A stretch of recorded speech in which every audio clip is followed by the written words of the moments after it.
Hello and good afternoon to a sunny Grainville, where the weather gods have helped us out so far. And the news from the toss is that Guernsey have won the toss and elected to take the field. So Guernsey are going to be bowling against the powerful Jersey batting lineup, which starts off with Nick Greenwood and Harrison Carlyon. The team news is that for Guernsey, missing out will be Zach Damerel, Ben Fairbrush and Anthony Stokes. And those missing out from the Jersey squad, if you've got that team in front of you, will be Dan Birrell and Theo Pullman. Anyway, those are the ones who are missing out in this particular game. Weather looks fair at the moment, and hopefully we're going to get a full 20 overs a side game in. I've got Lee Malloy with me from Jersey Cricket, and some fantastic work from the groundsman Dan Birrell, who's one of the guys missing out today in the game. But I know for a fact, I've heard some inside information that he, amongst others, which may include Lee Malloy, were literally camped under the covers yesterday in an incredible downpour, trying to make sure that all the rain stayed off the pitch. And from here, and not that I've been out to look at it myself, it looks absolutely fantastic. So anyway, opening the bowling from Guernsey, here he comes, Harry Johnson from the pavilion end. Short outside the off stump. Harrison Carlyon has a big swing. Bounce maybe not what you might have expected. That might have got something to do with the weather conditions. Lee. Yeah, welcome Wardy, and thank you for everyone tuning in. Currently got some sunshine at Grainville, and as you mentioned there, yesterday afternoon and into the evening, we were not expecting to be in the position that we are now, so we're grateful to where we've got to. I think we're expecting some weather at some point this evening, so we'll see how things pan out. Here comes Harry Johnson, and this time Harrison does get hold of it and smashes that very convincingly in front of square on the leg side for 4 runs. That's a cracking shot. It's good to see young Harry Johnson back on the pitch for Guernsey. I believe last year he had a pretty bad injury for a young fast bowler, stress fracture. So he's on his way back, and great to see a youngster out there who's certainly got plenty of promise in the Guernsey shirt for a long time to come. Now he's one of, if I'm right, one of the Guernsey Elizabeth College opening bowlers. Anyway, here he comes in his third ball, Carlyon. He's tried to play a similar aggressive shot and hit the ball very, very firmly straight at extra cover, where a good catch is held by, is that Ollie Nightingale? Might be his brother Tom, I think. Is it Tom? Sorry. Yeah. One of the two Nightingales. A Nightingale, let's say. I'll just double check that for you. Anyway, it's a smart catch and extra cover, and Harrison Carlyon has to depart the scene after just 3 balls, which is a disappointment for him, a disappointing start for Jersey, I suppose. So 4 for 1, halfway through over number 1. Yeah, certainly not the start Jersey would have wanted. Back of a length, probably not the best ball he's going to bowl today, but pick the fielder, head height. A bit early on it, maybe a little bit, maybe it's stoppy early on in this pitch. As I said, there was a little bit of water got in yesterday, and it's been worked on all day, but it may just play a little bit poppy and stoppy for the first few overs here whilst it continues to dry out. Yeah, and as Lee said, you probably need to have a bit of a look at this wicket. I mean, no disrespect to Dan Birrell, who has done a fantastic job along with his colleagues, of making this ground look absolutely superb, and he is the National Cricket Centre, and quite deservedly so. But yeah, he probably needs to have a quick look, and Harrison obviously didn't get hold of that first delivery, smashed the second one, probably feeling good, and maybe had a bit too much faith in the pitch. Anyway, here comes Harry Johnson carrying on first over.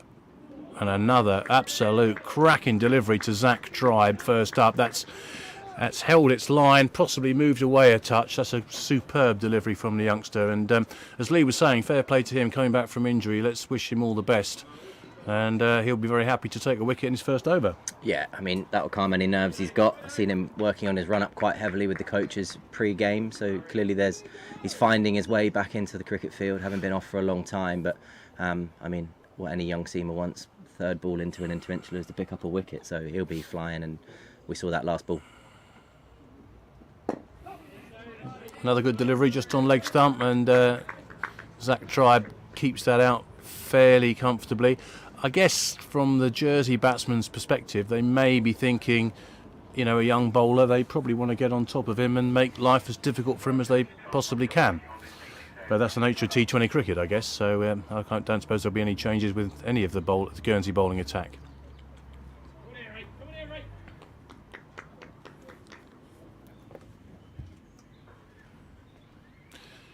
Harry Johnson in. Another good delivery, middle stump, and Zach Tribe having a look first couple of deliveries. So that's the end of the first over, and Jersey are 4 for 1. Yeah, on his even first over, and Inter Insular things seem to happen early. You've got a lot more experience than me, Wardy, but tends to tell you that things happen early, especially in these T20 era where you can't let the game sort of drift for too long. Jersey, certainly the new mentality under new coach Paul Hutchison has been a lot more aggressive, and the messaging is always to take the game to the opposition. So as you said there, a young fast bowler coming back from injury might have been exactly what the opening batters would have been looking and licking their lips at, but he started well, the young lad, and that's a great return to cricket. Fair play to him. So who's going to take the first over from Guernsey now? The keeper, which is not Zach Damerel today, it's young Charlie Simmons. My first chance to have a good look at him, but the fact that he's standing up to the stumps suggests, as it clearly is, it's the left arm spinner Adam Martell opening up from the St Saviour's bowling end. So interesting to see how the spinner gets on. Obviously only 2 men out of the circle at this stage. How aggressive will Nick Greenwood be? It's always interesting. We see this quite a lot in modern T20 cricket, whether the first over or the second over quite often bring a spinner on. I think kind of a mentality play. It says to the batters, do you want to go from ball 1 here? Do you want to take on our spinners? Do you know what the ball's going to do? Not sure Adam would be the biggest turner of the ball, but doesn't bowl too many bad balls, so it'll be on the Jersey batters. He's very steady, Adam. And as Lee rightly points out there, it's a question of who's going to blink first almost. How much of a risk are you prepared to take? And of course, it's an inter-insular game of cricket, and the pressure is there a little bit more than you might feel in another game of cricket. So you're a little bit more concerned about possibly preserving your wicket, but the team's needs are probably more important. Here comes Martell. To Nick Greenwood, who's spent a winter playing his cricket in Wellington in New Zealand. He's having a pretty good run of form. He's done a great job out there, and incredible story really how he came to represent the Jersey side, but he's a good lad and he's slotted in extremely well. And he's cut that away through a very small gap. He's threaded that through the eye of a needle, and sure enough it's gone to the boundary. That's a cracking shot. Bit unfortunate from the Guernsey perspective because they got the field set almost as precisely as you possibly could, but Greenwood, through a mixture of skill and maybe a little bit of good fortune, has absolutely nailed that gap. So a great shot for him and a boundary for Greenwood. Interestingly enough as well, that ball ran away quickly given the amount of rain we had overnight, and we've had a bit of a dry day today, a couple of showers, but that ball really ran away quickly, which probably takes the pass score up another 20.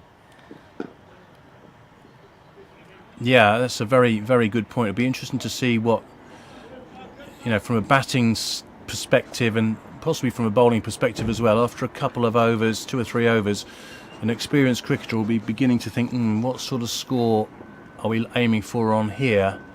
And as Lee says, that quick outfield will definitely make a difference anyway.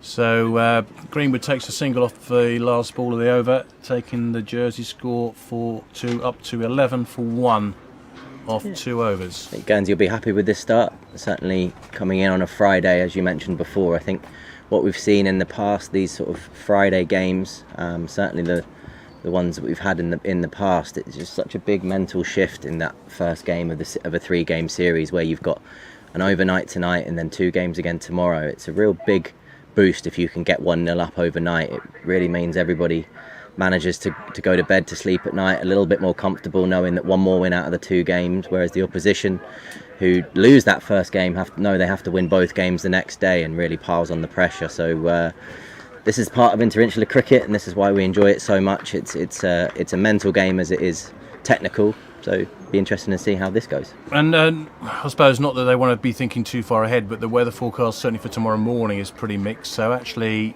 potentially the result of this game this evening could be really important. Here comes Harry Johnson's his second over. Ooh.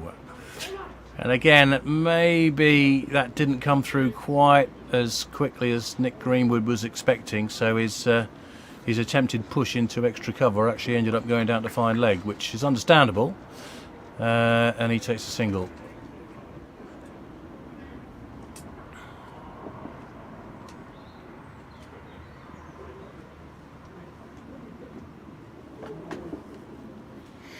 Here comes Harry Johnson.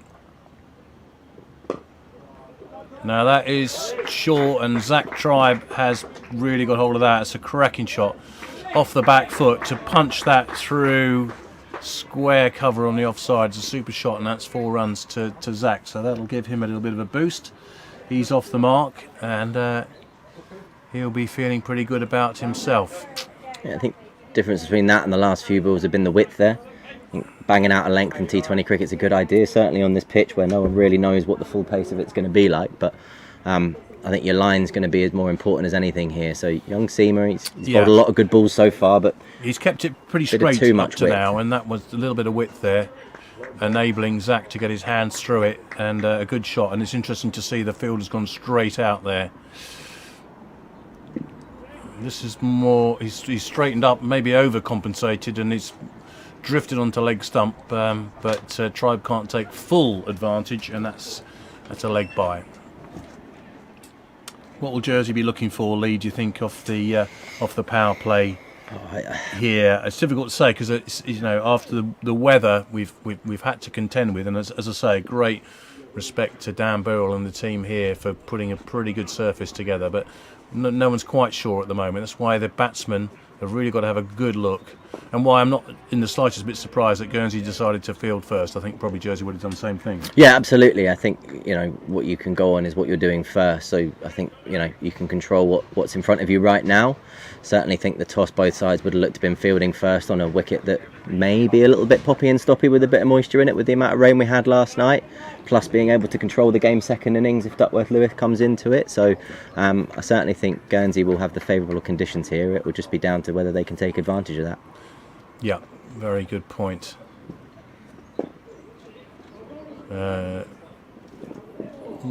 Harry Johnson has straightened up his line after that one slightly loose ball outside the off stump, which got punished for 4.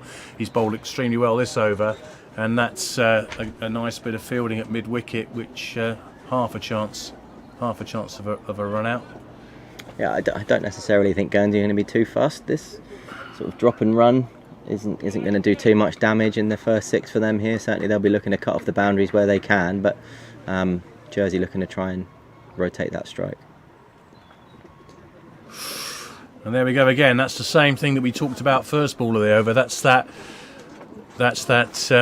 short ball outside off stump, but not quite coming through at the pace you might have hoped for. And again, that's nobody's fault. But an attacking shot there, which takes the inside edge, and a bit of good fortune. Could have easily been dragged on to the stumps, but actually ends up going down to fine leg for 4 runs. So a little bit of good fortune for Jersey, and Zach Tribe there gives him another boundary, and I suppose maybe with a bit of good fortune that's honours to Jersey. That over 22 for 1 off 3.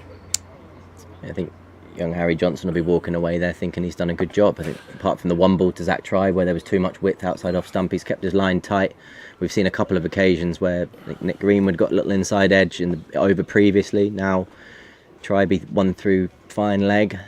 These things happen. This is cricket, and sometimes it's a batter's game. Yeah, and that's you're right. It's a bit tough on young Harry Johnson, but he's definitely bowled well there. I mean, there's only one questionable delivery, which was very nicely punished, but other than that, he's done nothing wrong. But things haven't quite worked out his way. I suppose as we start the fourth over, and it's a change of bowler straight away from the St Saviour's bowling end. And it's Luke Bishard, who's a fine cricketer. Lovely bowling action. He's done very, very well for Guernsey. Lovely lad, and it was great to see him get an opportunity earlier in the year to feature in the European cricket side that played at Lord's, along with a couple of other Channel Islanders. So, congratulations to him for getting that chance. And here he comes, steaming in. He's very consistent. You know we're going to get from Luke. That's played comfortably on the front foot out towards deep extra cover for just a single. Yeah, a bit surprised to see Bishard come in and bowl the fourth over here. It kind of feels as if you would give your experienced campaigner seamer at the top of the order the first dig here. It clearly shows the growth in this Guernsey side and how much they really trust in their youngsters, with Harry Johnson taking the first over rather than someone like Luke Bishard, who's a lot more experienced, played a lot more Inter Insular cricket, and even though still a very young age, probably more of a leader in this seam attack, where they've got, I think, young Charlie Forshaw is not with us this weekend, I believe for exam reasons, is another young promising seamer. That's a shame, actually. I was expecting to see him because I've been very impressed with Charlie Forshaw from what I've seen, and I actually had to face him last year, which was an interesting prospect. It's a bit quicker than I'm used to these days, but yeah, disappointed not to see him, but good reasons and good luck in his exams. Oh, there we go. That's a good pick-up. Doesn't reach the boundary, though. Deep mid-wicket fields.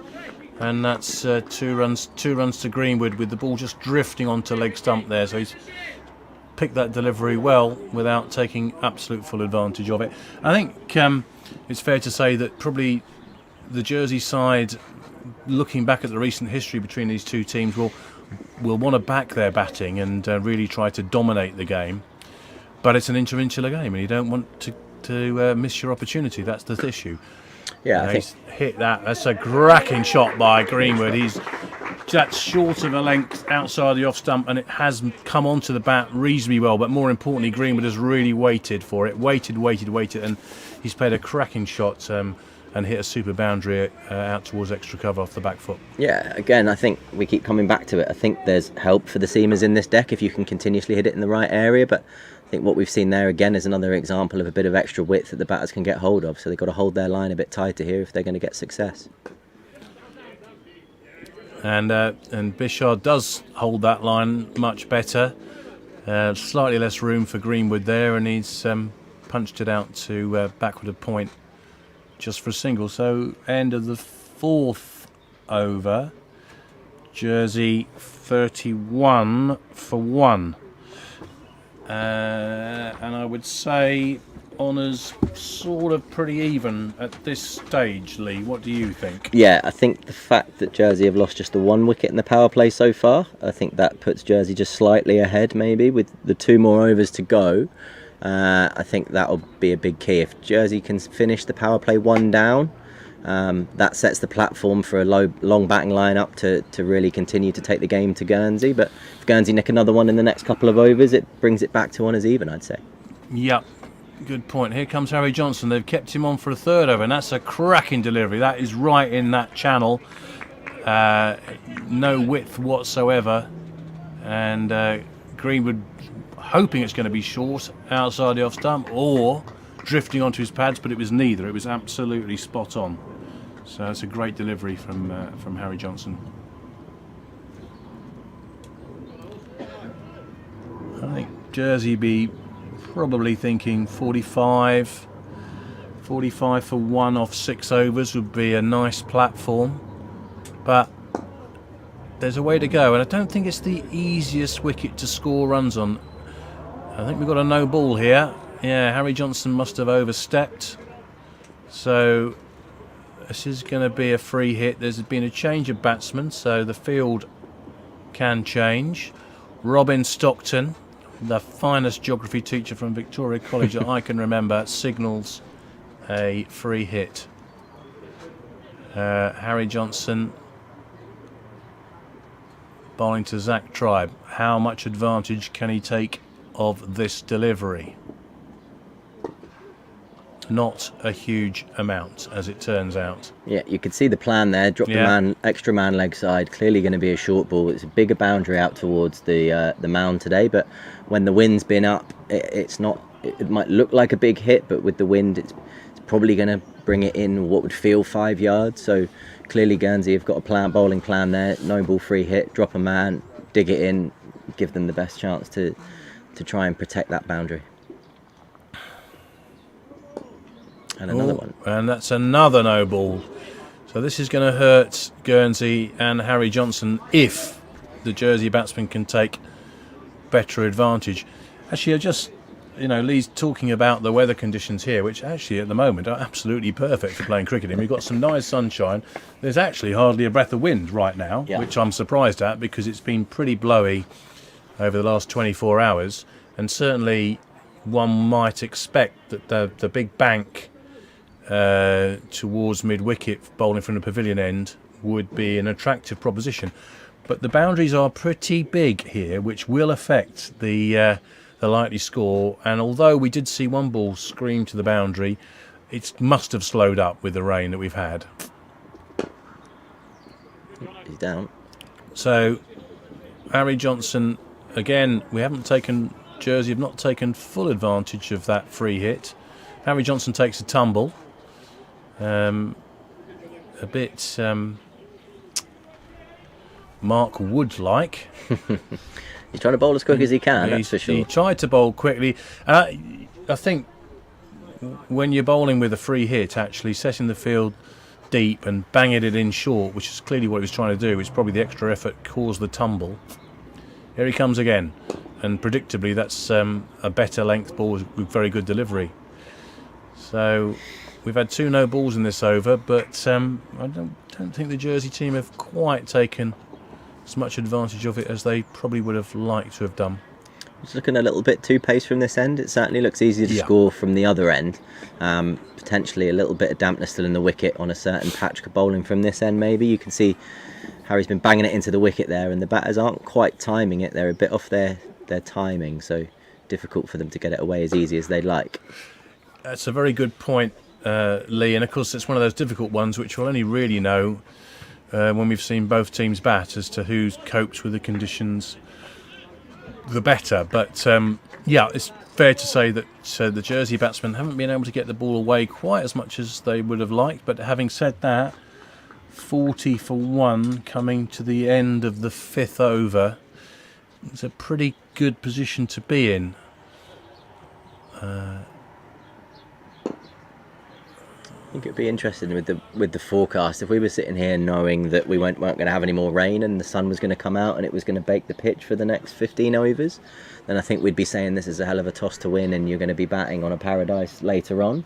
But with what we know and the potential for more weather to come in, we're not sure exactly when we may get a full game in. But if there is that weather around, it just brings the game back into sort of not sure how that pitch is going to play for the next 25 overs when Guernsey have a go on it. Yeah, but I mean, I think the last forecast I saw suggested we're not really going to probably get any rain until after the game is concluded. So good. One would hope that we're going to get a full game in, because that's what we all want to see. So if you're umming and ahhing whether to come down to Grainville and you're sat watching the stream thinking I don't want to get wet, get yourselves down here and watch the game. And the bar's open, the boundary is open. There's people filling in, no doubt, after work. To come interesting bowling change here. After 1 over of Luke Bishard, Martel is back on. He's got a little bit of turn there. Lee said he never turns the ball ever. Slight exaggeration.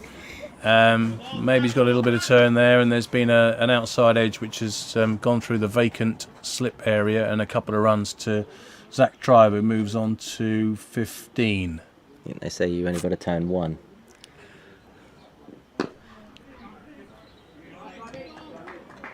some of us have gone through a whole career, Lee, not turning the ball apart from in their imagination.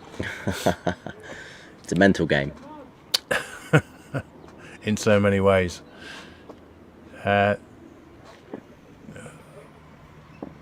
Comes Martel. Predictably steady. You know what you're going to get with Adam Martel. He's a very steady bowler. As Lee says, he doesn't turn it a lot, but he puts the ball right on the spot. But that. Rather surprised that hasn't been given a wide. Maybe it just flicked the pad, do you think? Must have done, because Richard Vayard, some people wandering behind the sight screen, haven't got a clue what's going on, never mind about that. Richard Vayard, the Guernsey standing umpire, he is, I can assure you, spot on with his regulations. Oh my goodness, that's a great effort out of deep mid wicket. A lot of ground to make up.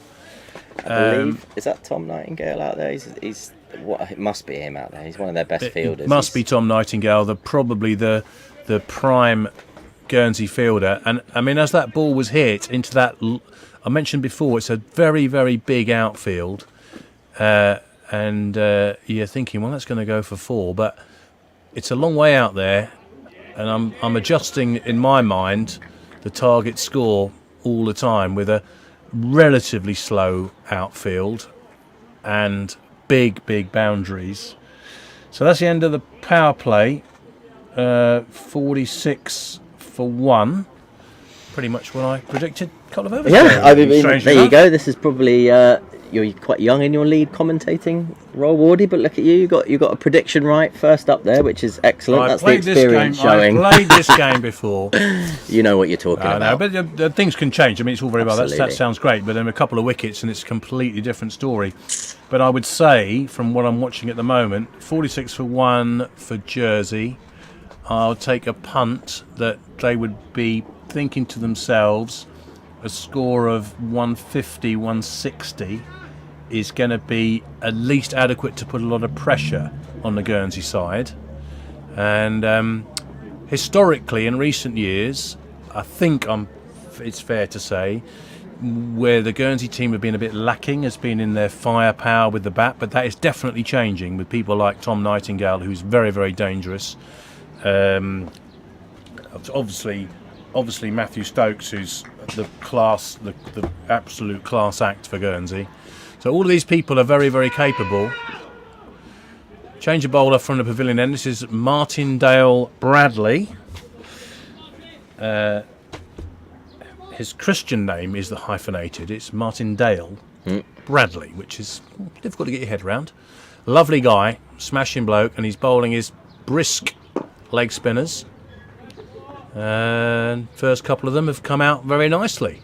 Yeah, I think we're seeing some real modern T20 cricket here with the way that Guernsey are approaching this 20 over innings. We're seeing a couple overs of spin in the power play, and then the minute that field's spread, 7th over, give it to your leggy, who might go for a few but might also pick up your wickets.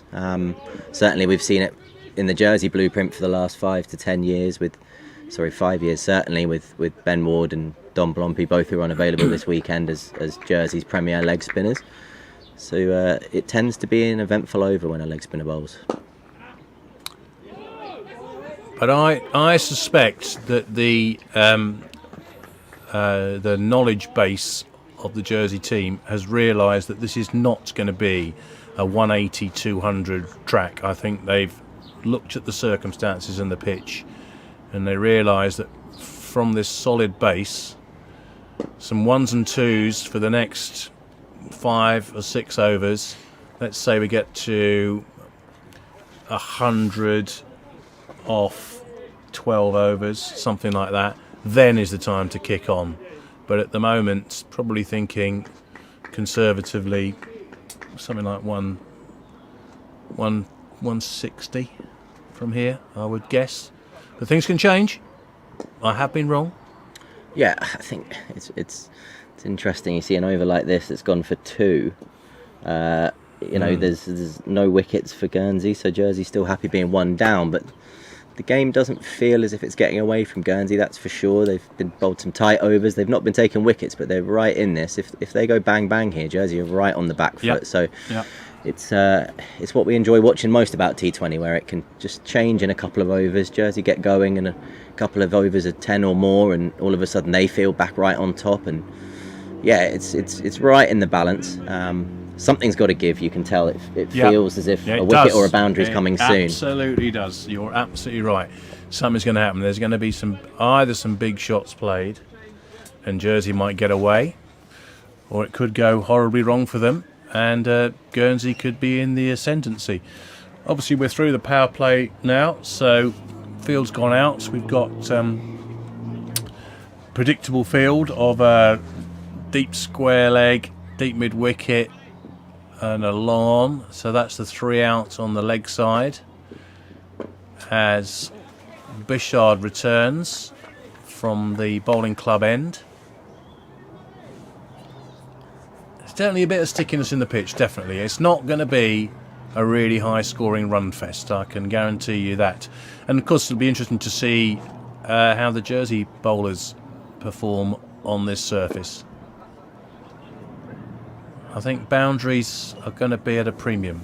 Yeah, I think there's going to come a point here where one of the batters are going to talk to each other and say, right, I'm off, I'm going, I'm going to take my risks now, because the longer this game drifts, it's funny how it can work in T20 cricket, where you get through the power play, you just sort of maybe relax a little bit knowing that there's more men out, and all of a sudden it's 10 overs and you've not scored as quick as you want to. There's a lot of analysis in the game these days, and a lot of analysis says that the game can be won and lost on those 4 overs between 6 and 10, where you're just out the power play, you think you can maybe come down the gears a touch and give yourself a bit to just tick over with, and all of a sudden the opposition have got back themselves in the game. So really important period of play for both sides here. As I say, if Guernsey can nick a couple or Jersey can get a few boundaries, it will go either way.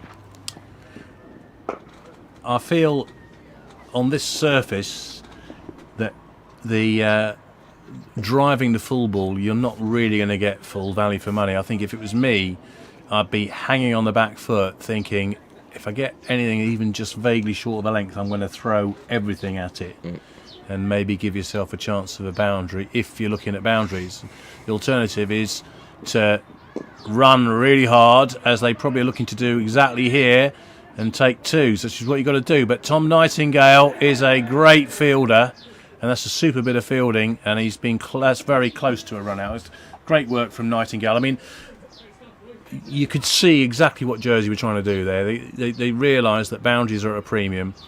They've decided, well, certainly Greenwood has decided it's probably better off looking for 1s but trying to find 2s. That is always a big hole at mid-wicket, but you've got to take on the fact that Tom Nightingale is a gun fielder, and that was pretty close. Yeah, I think what you're seeing here is the benefit that Guernsey will have had from winning the toss and fielding. They're seeing all of this information as these overs are ticking through, which allows them to sort of... That's a hell of a shot. Well, there's that extra tiny bit of width that Lee mentioned before. I mean, Bishard has just pushed that maybe 6 inches outside of stump, and it's a fantastic shot, particularly on this slightly tricky surface, to take full advantage for that and smash it off the back foot. It's straight a point for 4 runs. That's a really classy shot, absolute class shot. He's hit that very hard to beat cover on the boundary, but I was just mentioning there that, as I say, this sort of allows Guernsey to really keep a look at the game, look at the pitch, understand how they might adapt their game plan. You can see the Jersey batters, as you mentioned there, maybe the focus is more looking for 2s and using these big boundaries and hitting in the gaps and the corners, but that's something they'll have adapted to, and it's maybe taken them 5 or 6 overs to think about that option, going to that option. And with Guernsey having been in the field first, they'll know that from ball 1. Whether they want to do that in the power play will be up to them, but yeah, it's going to be. I think it's going to be absolutely fascinating to see how Guernsey approach this run chase. I think Martindale Bradley, who had a cracking first over, and he continues his good form. He floats one up, and the decision's made to have a real go at it from Greenwood, and he's picked out deep mid-wicket. There are big boundaries out there. If you don't get it absolutely nailed spot on, you're not going to beat the boundary. And Greenwood, after a very, very impressive 25, departs the scene. Good innings, good knock from Nick.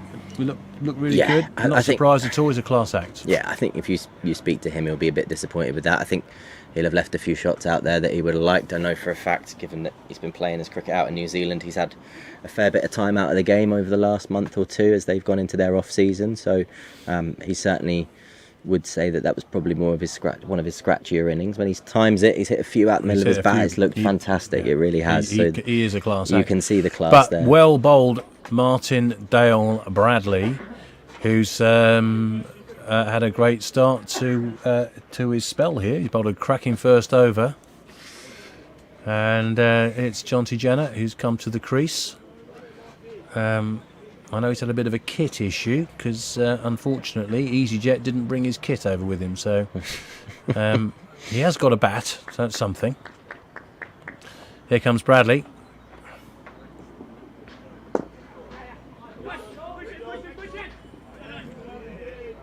I've got a feeling we're going to see an increase in energy and lots of attempts to push for twos, which may or may not work.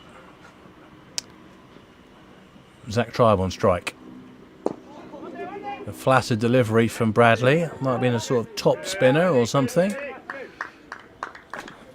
I think, ones and twos are going to be the order of the day here. It's going to be boundaries. I have said this before, are at a premium.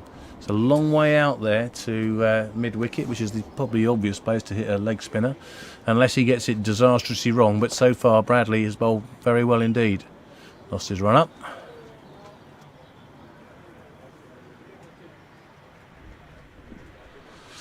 There's always a gap over extra cover, of course, which the classier batsman will find or try to find a way. One thing, with Jonty Jenner is he's going to be looking for lots of quick singles. There won't be any rest for the Guernsey fielders.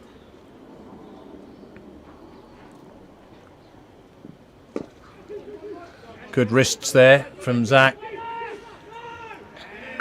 Really looking for those twos. As I say, I don't want to keep banging on about the same point, but I think boundaries are going to be so difficult to get that actually ones and twos are going to be the difference between winning and losing this game. So that's where Jersey are looking at the moment, to play low-risk shots, but try and get twos. But it's not easy. And that's great, quick fielding out at deep mid-wicket. Who's that out there, Lee? Tom Nightingale again, I think. Nightingale again. He's doing a long shift there from mid-wicket on one side to the other. Yeah, I think you can see in the game these days the best fielders get put in the most high traffic positions. Yeah, hard work for them sometimes. Bit lucky for Jonty Jenner there. He's got an inside edge. We've seen a few of those from various batsmen, and probably as a result of that has found one of the gaps in the field. Didn't quite reach the boundary, so he's managed to get a two there. So we're 63 for 2 off 9 overs, Jersey. Which makes me start to think that my 160 is pushing it a little bit. Maybe 145, 150 might be a decent score. But Guernsey will have, having won the toss, will have the advantage of knowing, having a good idea of how the pitch is going to play and knowing how they might approach the game. It's quite a tricky one for the Jersey side, actually, trying to work out exactly how to play this innings. But it's the beauty of, it's the beauty of cricket generally, and even T20 cricket has these little eddies and flows in it, and all sorts going on.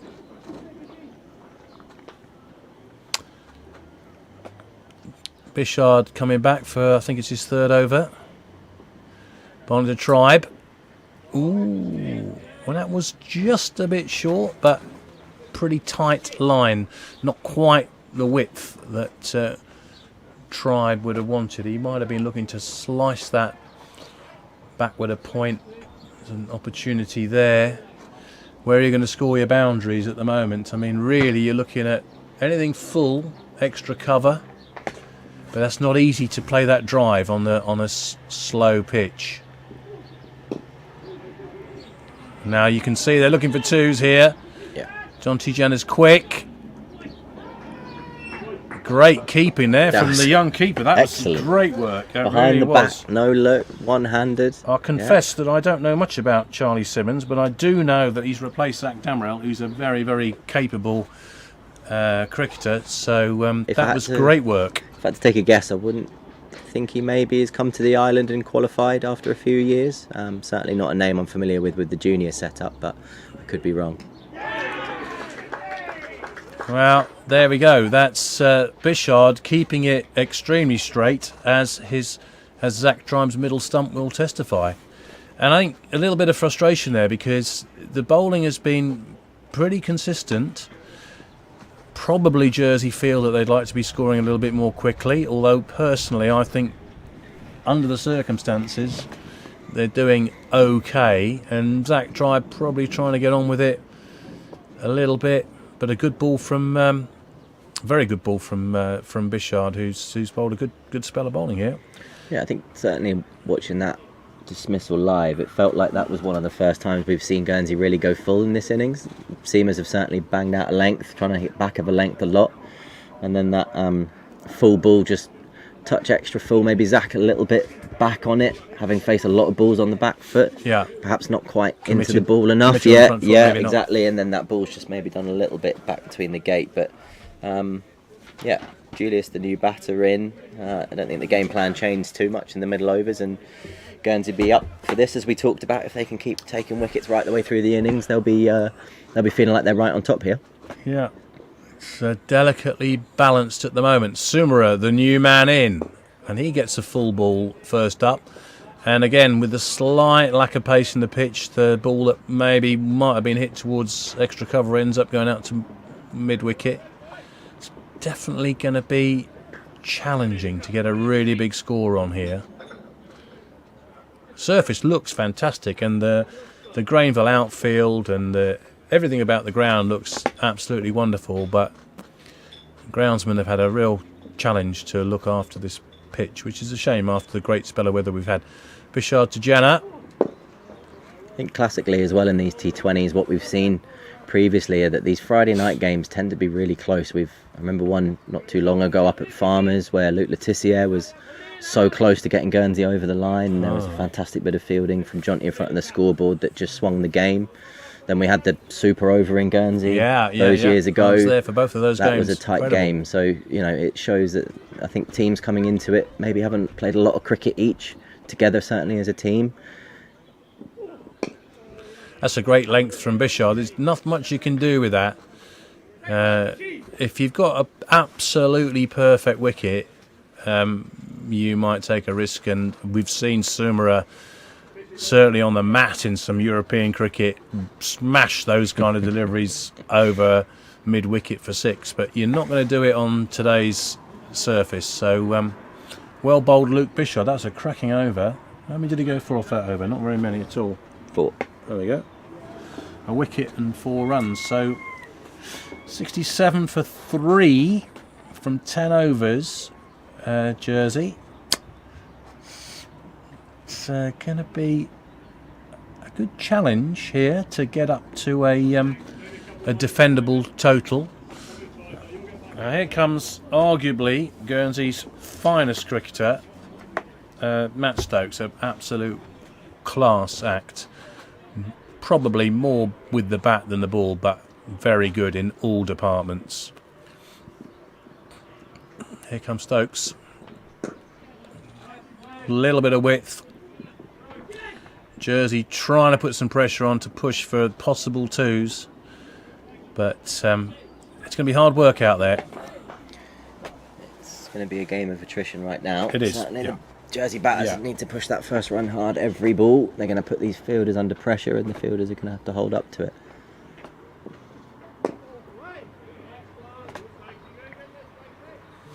I think certainly from the Jersey batting lineup point of view, they'd look to be targeting someone like Matt Stokes, but again, it comes back to this wicket. Maybe this is exactly the sort of wicket that he'll thrive on.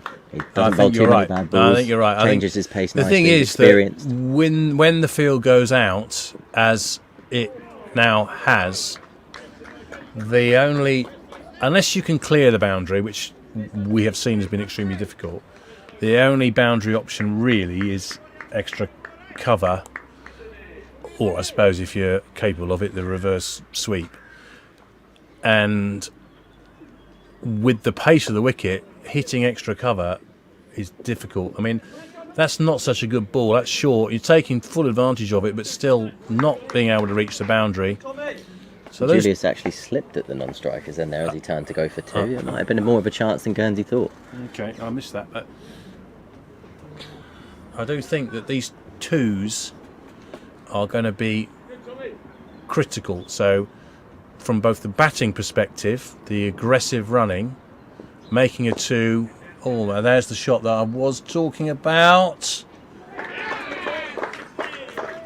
Trying to hit that gap at extra cover, but even then, just couldn't quite get it right, Julius, and he departs the scene. So, yeah, Guernsey right on top here. I think they've picked up wickets in the middle overs here. Jersey seem to have found a game plan, but don't necessarily seem to want to stick to it. I think there's that attacking intent and that attacking nature that's sort of been drilled into them that they're trying to sort of manage as best they can. But I think sometimes the game dictates what you need to do rather than necessarily what you're wanting to do. So it's an interesting game of cat and mouse, and Guernsey are certainly right on top here, and a couple more and they're right ahead. Sound comments from Lee Malloy. I wonder if the Jersey team, well, they're probably not listening, but I wonder if they are trying to react to that sort of changing potential game plan. Because another couple of wickets now, and suddenly you're 6 down, and you're thinking, let's make sure we get a 120. Whereas 3 or 4 overs ago, you're thinking 150. Anyway, this might make things a bit more different. Charlie Brennan's coming in, the young left-hander, who we know when he gets in can hit the ball extremely cleanly. There's a lot of Guernsey fielders running in a lot of different directions here. I think they've got a game plan of having fielders in certain positions for their strengths, and I think they're trying to work out how to hide certain fielders and put Tom Nightingale and Matt Stokes in the right positions here. Yeah. Anyway, Stokes bowling. Brennan's first ball. Oh my goodness, he's clipped that straight back at Stokes'. Really good effort. He had 1 or 2 bites at it, and the ball just slipped from his grasp. I wonder if that could be costly. Tough chance on your follow through, but definitely a chance. Jersey 70 for 4 from 11 overs. Where are you? What do you think the target is from here, Lee? If you were a Jersey batting coach, I think if you're able to go to that plan and commit to that 2 runs a ball, and you can be effective with it, 3 or 4 of those go for 2. If you can score at 8 and over for the next 4 to 5 overs to set up the last 4 with a deep batting lineup, that might be your best bet. Get to 100 as quick as you can. See where the game is once you get there, and take it bit by bit. I think certainly in T20 cricket you can get a little bit ahead of yourself and think, right, what do we want to do?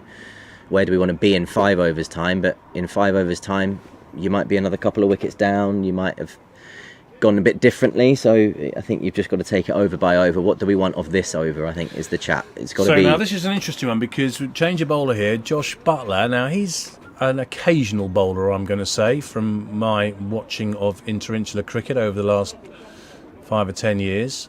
And this might be regarded as an opportunity for Jersey. But on the other hand, if you're going to find a 5th bowler, this is a great time to bring somebody on, because Jersey in a bit of a predicament here. Do you stick or do you twist? I think this is a match-up play from Guernsey. I think they've seen a left-hander come to the crease. They're looking for someone to turn it away from the bat. Classically in the past, that's been Tom Nightingale bowling offies. As you say, Josh Butler probably not bowled too many times in an Inter-Insular, but I think potentially from Guernsey's decision making here, they've seen Charlie Brennan come to the crease. They want to get a spinner on, and they've gone with more of a match-up play rather than anything else. But certainly with the right-hander, it favours the right-handed batter he favours. So Guernsey will be looking to try and do something here.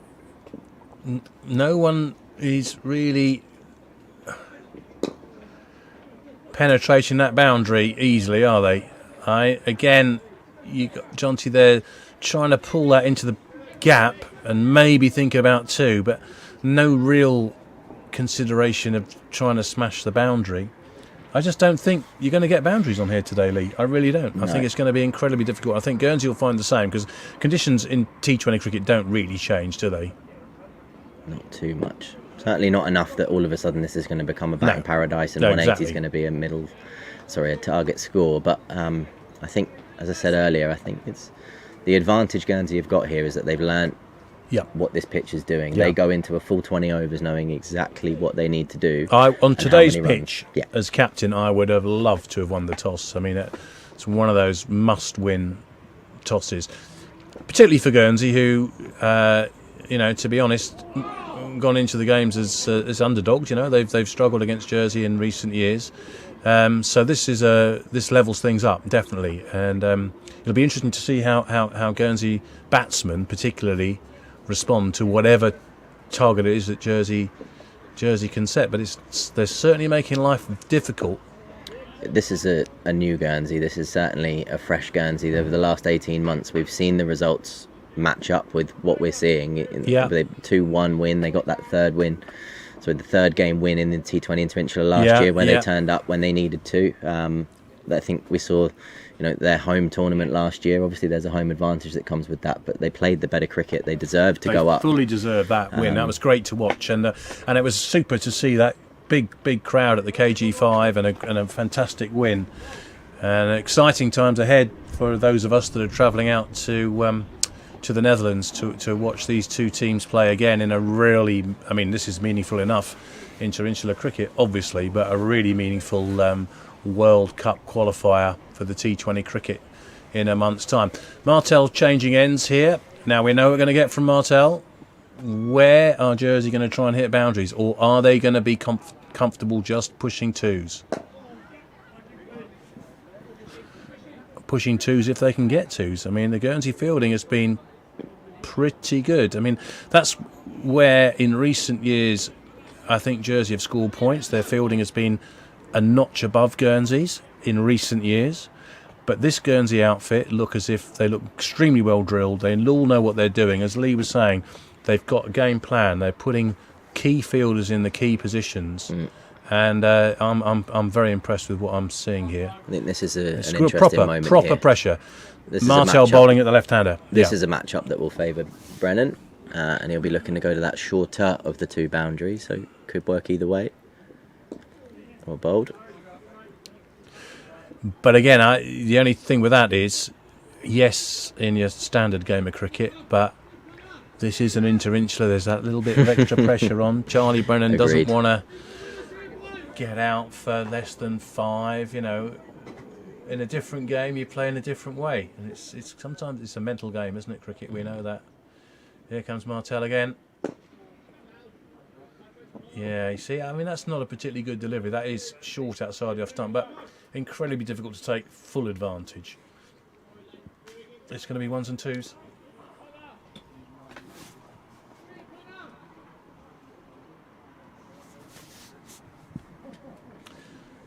Martel to the left-handed Brennan.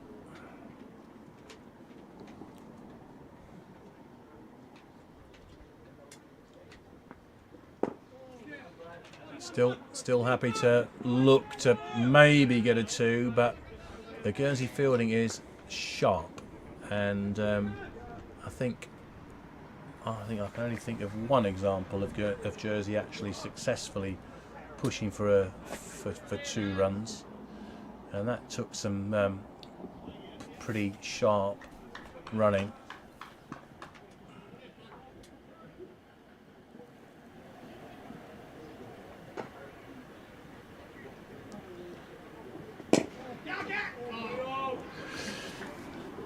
Martel to Jenner there, and he's smashed that. He's tried to give it as much as he could to try and beat the extra cover fielder, but there's a risk involved there because he gets very close to being caught, and it really wasn't far away at all. Now that's good fielding change. Guernsey, he's gone right back onto the 30-yard zone now, so they're happy to give away a single and predict. I could have told that was going to happen. Jenner has tried the reverse sweep, which under the circumstances, probably is a good option. I agree. But a difficult shot to execute anyway, and particularly difficult on a slightly difficult surface. And sure enough, no run scored. So advantage Guernsey that over. How many's he gone for there? 4 off the over. That's another good over from Martel. Yeah, Guernsey every over here. I think if you're looking at it over by over, I think Guernsey have continuously won the last few overs here. I think they've been well drilled. Looks like they've got good plans.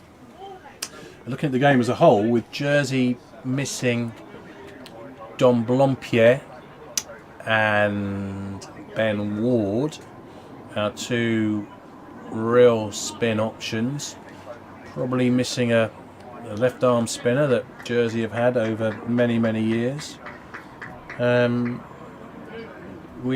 Jersey haven't quite got that angle of attack. And here comes more slow bowling, which seems to be the flavour of the month and working extremely well for Guernsey. Continuing to change ends for the bowlers, which is, some bowlers will certainly say I want to bowl all my overs from this end and things like that, but it shows the adaptability. It shows that the bowlers are willing to do what's asked from the skipper, and another sign of an impressive Guernsey side where they're going to bowl the overs that they're asked to bowl, and it's not going to be a case of I'm just want to settle in, bowl my 4 overs and bowl from one end and get through my spell. It's when the team needs me, I'm willing to do the job, and I'm happy to do it, and I'll do it to the best of my ability, which is an attitude that maybe hasn't necessarily been there the whole time, but certainly is coming now. Yeah, I'm with you entirely on that, Lee. There's a sense of communal purpose with this Guernsey outfit, both bowling and prepared to take the hard yards, bowl from each end, but also the fielding, put the hard yards in and get your best fielders where they need to be. It's a big challenge here. It's Bradley. Now, Jersey batsmen are looking, I can guarantee this to you, they're looking everywhere for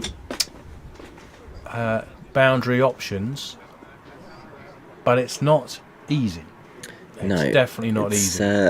You can see it. A lot of the body language we've seen from the Jersey batters is probably frustration. I think so. That they want to. The other thing is that the Jersey batsmen over many years now have been so used to scoring boundaries. I'm not going to say at will, but certainly scoring, boundaries pretty much every over of a T20 game, at least one. I haven't got the stats in front of me, but when was the last boundary hit, Lee? Good question. Maybe Zach Tribe through cover is probably the last one I can remember, which would have easily been 6-7 overs ago. So and we know these batsmen are more than capable of hitting boundaries under normal circumstances, but a mixture of tricky pitch conditions and the Guernsey bowling, organised bowling, takes another wicket as Jersey seek that elusive boundary. Jonty Jenner chips one up to deep extra cover, who comes in and takes an excellent catch. Who was that, Lee? Can you see? Pass. Didn't see it. It was a great catch, whoever it was on that boundary. If I had to guess, maybe Charlie Birch. It was someone I didn't necessarily recognise. Whoever it was, they left it late coming onto it. It might look like they held off it a little bit too long. Yeah, I thought we were going to get away with that one. Yep. But he good catch. Came in, and it was a very, very good catch indeed. So Jersey 82 for 5 midway through the 13th over. Very big wicket for Martindale Bradley. Yeah, you can hear it out there. Guernsey are on top. They're loving it. They're right in this fixture here, and they know that they continue to take wickets. Jersey do bat deep, but there's no point in batting deep if you're not going to execute what you need to execute and run hard between the wickets. I think we're really watching a Jersey innings, where the batsmen they're caught between a rock and a hard place. They know what they need to do, but it's not necessarily what they want to do, and that's sort of come to the fore here with fair few dots and ones, and then every now and then when they look to take that option, the wicket comes.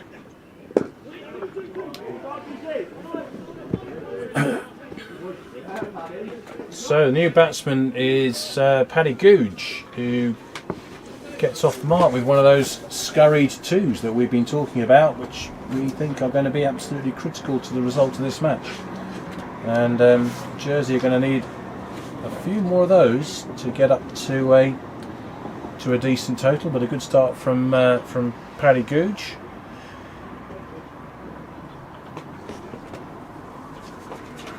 Yeah, interestingly, Paddy's been signed to a club in the Netherlands this summer. Not a usual approach from young Jersey players. It's in the past, players have gone to the UK to play their cricket, but Paddy's opted to go to the Netherlands and play his cricket, I believe, for VRA Amsterdam, a place that we've played a lot of cricket as a Jersey side. So he's spending a summer there, hoping to work and improve on his game. Well, fair play to him. That's a big move, and I dare say he might have had a slight eye on the fact that the big European tournament is in the Netherlands, and might put him in a good position to be selected for that. Anyway, here comes Matt Stokes. Charlie Brennan on strike. When is Charlie gonna try to go large, or is he going to be content with pushing ones and twos? Jersey is starting to play themselves into a position where the ones and twos aren't maybe going to be enough for what they want. It's certainly the game plan. I think they've not adapted quick enough in this scenario that we're looking at. I think they're now putting themselves in a position where they're behind the game, which tends to make you want to do rash things and potentially start needing to as these overs drift on. Fuller delivery from Stokes, which Googe manages to push out for another single. I think historically over the last few years the Jersey firepower would have been thinking boundaries will win them the game, but they're not going to get it today. And the Guernsey side, from what I've seen, are more than capable of doing pretty much the same job. So I'm going to make a prediction. It's going to be a tight game of cricket. I think I can see this going down to the wire. Yeah, I agree. I think, as I've said before, these Friday night games where the teams come in a bit cold, maybe the batters haven't hit as many balls as they would have liked, having worked or something during the week, and the scores do tend to go up as the weekend goes on and the batters work out the pitch and the games become a little bit more higher totals. But yeah, right now, full ball. Paddy Googe pushing for two, and as I say, I think twos today are almost the currency of boundaries on another day. Yeah, agreed.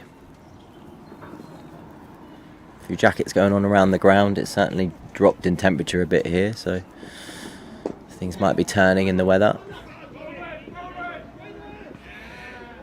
Yeah, that's great fielding. Great fielding. I'm sure that's Tom Nightingale at mid-wicket. Yeah, it is. I mean, he's match game awareness, steaming in, realising that he wants to cut down any thoughts of a second run. He's a great fielder, absolutely cracking fielding. I think we're starting to see the best of Tom Nightingale in a Guernsey shirt. I think for a number of years he's been in and around the side, and certainly knowing him, and you'll remember him, Wardy, from junior age groups growing up, playing against Jersey annually. He was always the big wicket to get in his age group. He's always been a fantastic cricketer, but I just don't think up until the last 18 months to 2 years he's really been the best player he could be within that Guernsey setup. He's now settled at number 3. He has a game plan that he sticks to. He's, as you say, easily their most dangerous batter on his day. He's the sort of guy who can score 60 off 20 and go ballistic, and certainly it's not just his batting that has come to the fore. He's been put in the high pressure positions. He's fielding fantastically. He's so quick over the ground, and he's got a bullet arm, and he's exactly what Guernsey need for T20 cricket, and he's showing the sort of brand or the standard of cricket, if you like, that Guernsey are producing these days, with a steady improvement over the last 18 months to 2 years. Yeah, I totally agree. Butler back on, and there we are. That's gone into the hole at mid-wicket. There's one of those twos we've been talking about. Ooh, and Charlie Brennan's got a nasty blow there, which I think he'd have been within his rights to take another run if he'd not been wringing his hand in a bit of pain. But I'm sure he's all right. But it's one of those ones where you could have taken the extra run, perhaps justifiably. But anyway, he didn't. It didn't happen. Paddy Gooch started well here. He's shown from ball one here exactly the intent he needs to show, with the intent to score. Oh, nice bit of work from the keeper there. I say before, I haven't seen much of this Charlie Simmons, but what I've seen so far, I'm quite impressed with. He looks nimble, and the wicket keeper is so absolutely critical to the atmosphere in the team, and he looks as if he is a real live wire. Here comes Bartlett, another push for one. When is Charlie Brennan going to swing his arms? Because we know he can do it, but does he think he can do it today? I'm not sure whether he can, and that's not to disparage him in the slightest. It's just difficult circumstances, and I think it's going to be a great leveller in terms of this game. I think the Jersey batting firepower, which I've mentioned before, which we've seen, has been annulled today, and it's going to be a game of nip and tuck. I think it's going to be a really interesting second innings here. There you go, Charlie. So that's what happens. See, he's tried to throw his arms at that, but no real result. Just another single. I think the boundary's straight here, as you'd expect at Granville. I don't think there's anything in terms of the straight boundaries that you'd say are ridiculous in length. It's certainly big corners. So I think these Jersey batters, if they're going to look for the boundary, it's either got to be, as we mentioned before, sweeps and reverse sweeps. Oh, that's a great shot from Paddy Gooch as he crashes into Charlie Brennan. And that's the first boundary that we've seen, I reckon, since... I haven't got the stats in front of me, but I reckon since over number 6. I'm pinching that off Lee, to be totally honest with you. But about there, that's how difficult it's been, which is fine, same for both sides. But Paddy Gooch has got his body into a great position there to play a convincing cut shot and just squeeze that ball through the vacant space down towards wide third man, and 4 runs, a welcome 4 runs, and the Jersey 100 comes up. So that's 100 for 5. 4 overs to go. Where are we going to go from here? 130, Lee. Yeah, I think if you can score 8s off these last 4, you'll be happy with it. A runner ball plus a tiny bit. Here comes Martindale Bradley, and he's bowled a good spell so far. He's only conceded 13 runs in 3 overs, so this is his last over. Is Charlie Brennan going to have a go? He's capable. If Bradley flights one up, there he goes. Look, that is the effort at the big hit. He should be running 2 here. Come on, Charlie. I think that first run get going there. That first run, wasn't it? Yeah, Charlie was so disappointed that he didn't smashed it where he wanted to, that he didn't even thought about the second run. But 2 runs are going to be critical here.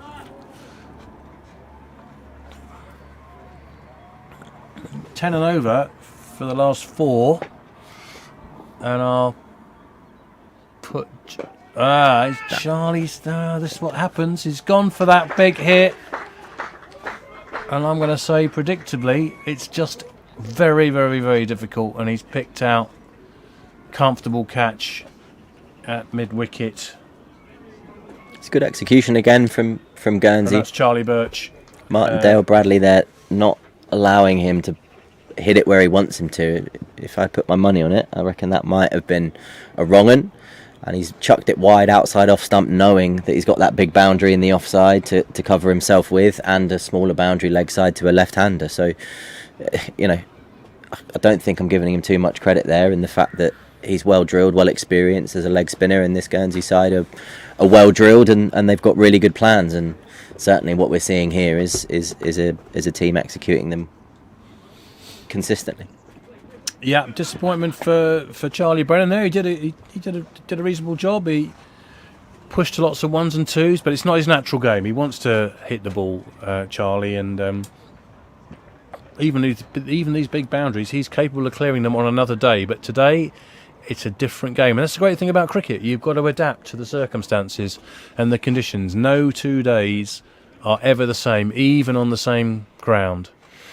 I think Patrick Googe is the only batter I've seen come in and start well so far. Yeah. I think it's a sign that he knew what he needed to come in and do. So, you know, not a huge criticism to the top order of Jersey, trying to adapt as they go, but he certainly seems like the first batter who's come to the crease, knowing what he needs to do with a clear game plan, and he's been effective so far.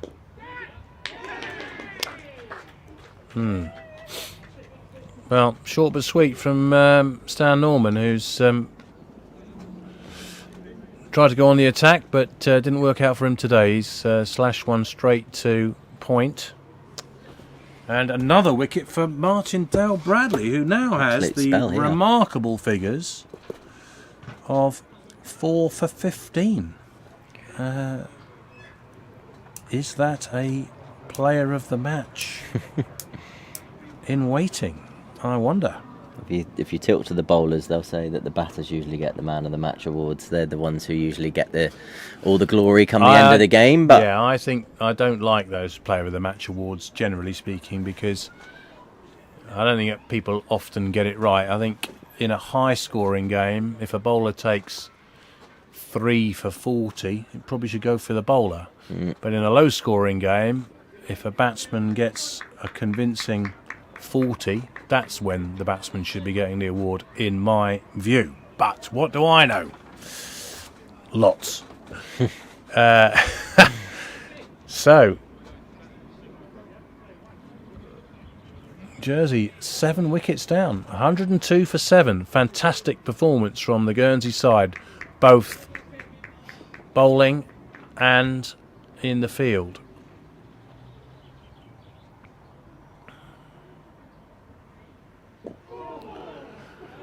Martindale Bradley, it's a cracking delivery, and he's looking for 5 wickets, which in a T20 is exceptional performance, and in an Inter Insular game really would be quite something else. So well bowled he. Oh, that's another good ball with a poke outside off stump. Certainly something in it for the bowlers if you can put it in the right area consistently. Martindale Bradley's bowled beautifully here, and certainly Scott Van Breeden making his Jersey debut, having been called up for impressive performances to start this season, was not looking comfortable there. Oh, we're going to get wide. Are we going to get a wide? We are.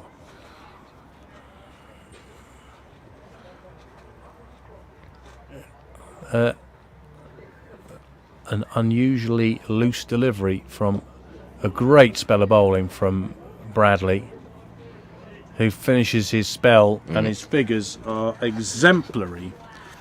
4 for 17 from 4 overs. That is a superb spell of bowling, backed up with some great fielding as well.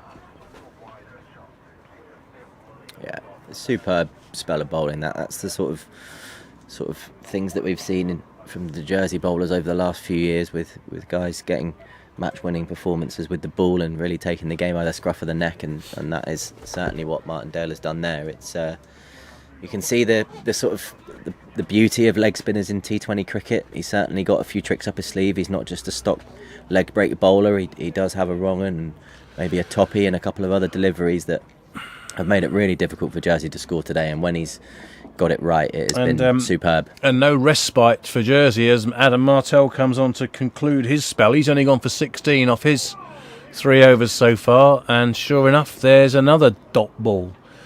So under 3 overs to go for Jersey now, and those discussions we had about 140, 150 are a long way out of line as it gets noticeably darker, Lee. Yeah, I think we're seeing some weather coming in here potentially, which maybe the Jersey camp will be a bit happier with that, certainly, than the Guernsey guys who are right on top here. But still 16 balls to go before this innings is concluded. Good use of the feet there by Paddy Googe. I mean, obviously, we're getting to that stage of the game where there's nothing to be lost, but he's opened up the offside. And I don't think he was too concerned about where he hit it. He'd obviously liked to have hit it over extra cover for 4, but actually sliced it back to backward point and got a couple of runs. It has got very dark all of a sudden. And Googe tries to give himself room again. He's doing all the right things here, I think. Yeah, I think he's looking for that gap behind square in the offside, where there's a big gap and big area to get the runs, but Martel's not allowing him to go there. He's holding his line tight to off stump, which is making it difficult to put it there. It's good bowling, a great field setting, really well organised, well drilled Guernsey fielding unit here. They're even changing the field. It's 2 right-handed batsmen now, but changing the field round. There must be a reason for that. They must have got a plan. Short third's gone very tight. The skipper's put himself in like a deep gully in the offside.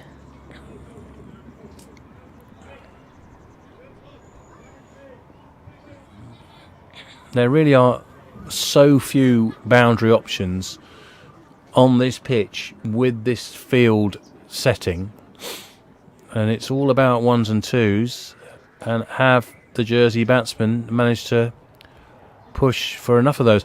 The big difference, of course, being that as long as we don't get any proper weather interruptions, as it gets very, very dark indeed, I mean, Guernsey will have a huge advantage here because they won the toss of knowing exactly what they're going to need to do.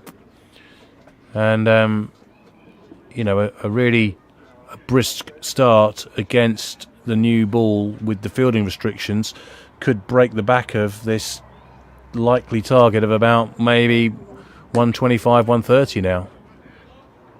Another dot ball. Yeah, and that shows just how difficult it's been to score coming in as a new batter. It's the pitch and the pace is something that's really important to new batters coming to the crease, and trying to find your rhythm early as a batter is difficult. As I say, Gucci's done it well, but not a lot of the other Jersey batters have adapted as well as they needed to here. Big swing from the debutant Van Breda. Apparently that's how you pronounce his name. But to no effect.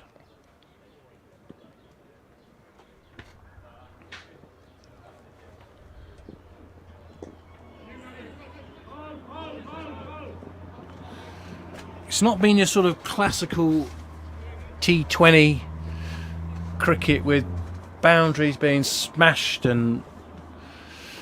but it's fascinating for the connoisseur, Lee. Yeah, I agree. I think, with all the information you get from an innings, I think certainly now 130, 135 would probably be a pass score, or certainly a competitive score. I still think Jersey will say that they're 10, 15, maybe 20 short here. Had they adapted quicker and gone to that game plan of 1s and 2s and maybe been more effective in starting on this wicket, I think we would have seen a score close to that by now. But I certainly think if you can get over 120, 130 psychologically, every bit of 10 runs here, a couple of boundaries, 2 4s to finish here would just be a bit of momentum for Jersey going into the second innings. Really smart fielding again from Tom Nightingale. I mean, you might have thought you'd get 2 runs there, but there was absolutely no question the way he steamed in from the boundary. So we're on to Nelson with 6 balls left of the Jersey innings. It's going to be an interesting game of cricket, this, as long as the weather holds off. There's no question we're going to go off for light. Then we will battle through that, whatever. It's just whether the rain holds off, which, to be fair, although it's got very dark, the cloud base looks pretty high at the moment. So, looks like Bishard coming back to bowl the last over. Now, I think the Jersey batsmen probably think if we are going to hit a boundary, the extra pace will make it slightly easier. So they'll be targeting this over. Perhaps understandably, Googe tries a reverse sweep, but that was a cracking delivery and a good shout for LBW, but turned down by Richard Vayard. Yeah, I'm not sure if it's risk versus reward. I take it, if he gets that away and it goes before everybody's clapping. But dot balls have killed this Jersey innings. And yeah. I think if we see a lot of them in this last over, the momentum's completely lost going into the next one, and Guernsey feel complete on top. You've got 6 balls, look to score off every ball.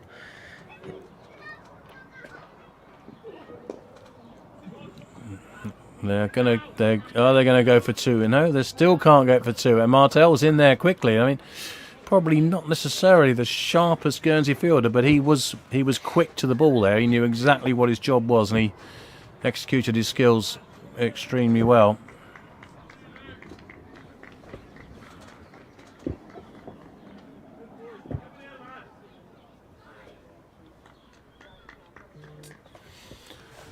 Four balls remaining. Bishard to Van Breda. Swing straight to mid wicket. It's only going to be 1.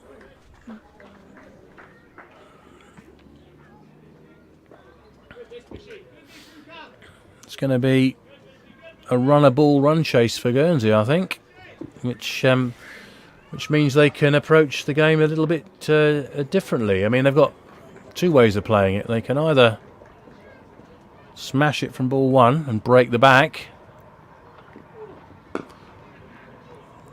Googe has hung back in his crease. Tough, it's tough. It's going to be interesting. Yeah, I think Duckworth-Lewis definitely favours batting second. Certainly, you can you can affect the game a little bit more as a batting unit, and certainly you can sort of look at the power play and say, right, what do we need to be when we're sort of 1 wicket down? What are we if we're 2 down? Those sorts of things. So certainly from a Guernsey point of view, that is a cracking Yorker with 2 balls to go in this innings. Bishard has executed beautifully there, nearly blown his toes off, and Scott Van Breda's debut for Jersey comes to an end. He'll be certainly wanting to affect the game a little bit more than he did with the bat, with the ball in hand. 1 ball to go here. Jersey short of 120. Certainly, Will Pershard will be looking to go bat on ball here and try and finish this Jersey innings with some sort of momentum.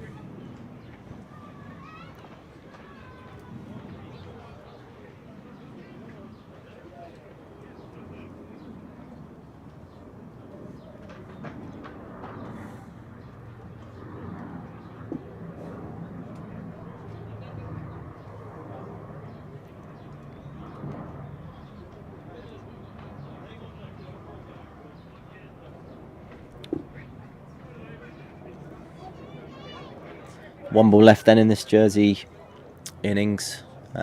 Certainly be looking to get a boundary here, if not scramble a couple, but regardless of what happens here, Guernsey will be walking off the field.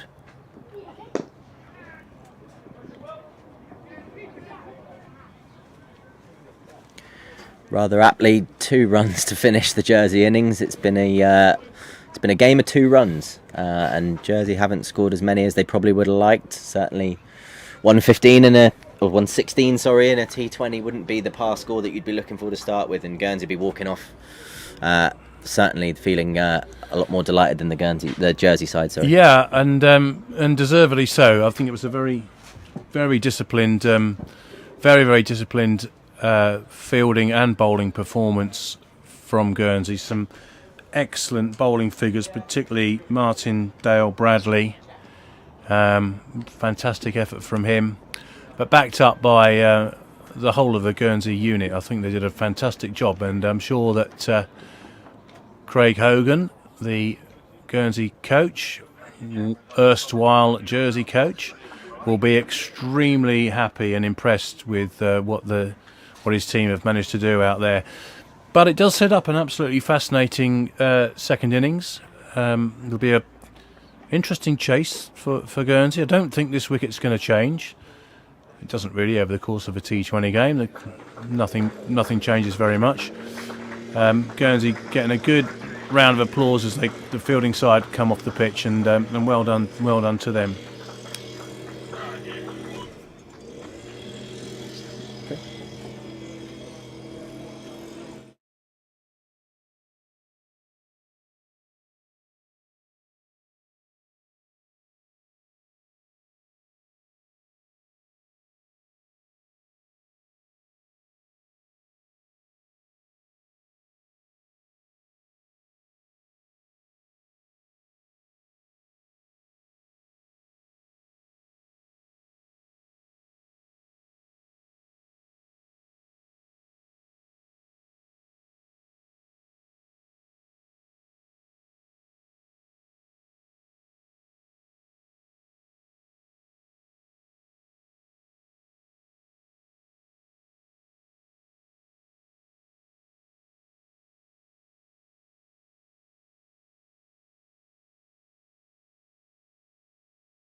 There we are, I can do it.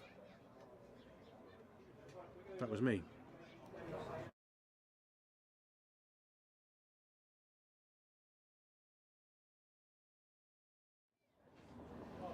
Right, okay, we'll do that then.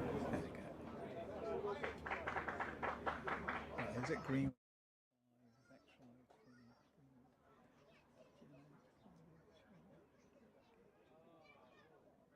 Right, I'll let you do your bit.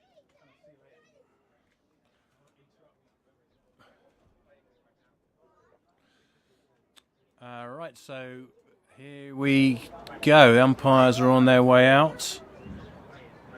Umpires are on their way out, and going to be a fascinating run chase here for the Guernsey team. Led out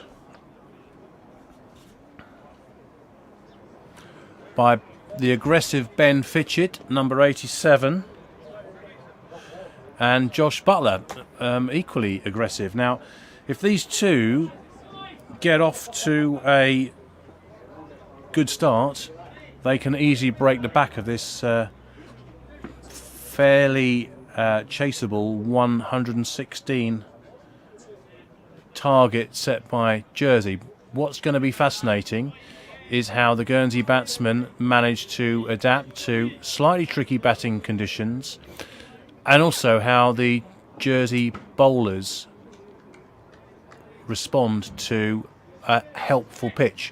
We know that the Jersey fielding side has been historically extremely strong, as indeed Guernsey were today. I'm thoroughly impressed by the Guernsey fielding effort. They look well drilled, very, very well organised indeed. I'm not expecting anything different from Jersey. The difference today is how the Guernsey batsmen are going to attack this score. Obviously, two fielders out of the 30-yard limit for the first 6 overs. We've got a deep square leg and a third man at the moment. So it's going to be the pace of Van Breda on debut. Immediate aggression from Josh Butler, and a good start from Guernsey here will break the back of a relatively small target. Jersey are going to be reliant on tight bowling and excellent fielding. The question is whether the Guernsey team can take advantage, particularly in this first 6 overs of the power play. And they've started out with aggressive intent. Here comes Van Breda. Bit of width, and that's a great shot from Butler. Advantage Guernsey early on. I think the big thing today is that the Guernsey bowling was spearheaded by some very, very good slow bowling from Martell, and of course from the incredible figures of Martindale Bradley. And Jersey haven't got the slow bowlers that they have often relied on in the past. There's no traditional left arm spinner, and probably our best, well, definitely Jersey's best leg spinner, Ben Ward, not available for this game. Dom Blompier, who is effective in T20 cricket, not available for this game. So there's going to be a lot of responsibility placed on the captain, Chuggy Pershard, who I think will bowl absolutely brilliantly on this surface. I will be surprised if Chuggy Pershard does concede more than, I'm going to say, 20-25 runs off his 4 overs. But can the remaining Jersey bowlers support him? That is a big question. Fielding should be excellent. Van Breda is on debut. Super sportsman, as has been well documented. And what I've found out during the break is that the Guernsey wicketkeeper, who I was extremely impressed with, Charlie Simmons, played alongside Van Bredar in the recent Channel Islands rugby game. Van Bredar's got his length and line better in those last couple of deliveries. A runner ball will win a game for Guernsey. And that's the big difference, is they know that, whereas when Jersey were batting, there's a question mark about how aggressive to set your stall out.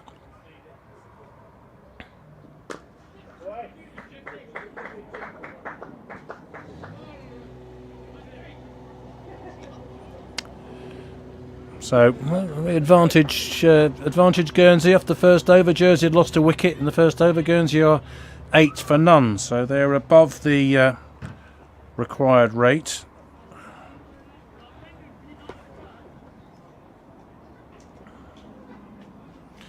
Let's have a quick look back at the Jersey batting scorecard. You can see Nick Greenwood scoring at more or less a runner ball. Zach Tribe similar. But everybody else struggling, with the exception of Paddy Googe, who, to be fair to him, started off extremely well and helped Jersey through with a good 21 not out. But it's definitely a very gettable target. Now here comes Julius Sumera, who has been in quite superb form in European cricket in the last month or so. But is his pace bowling going to be suited to this particular surface? I'm not so sure. I think Guernsey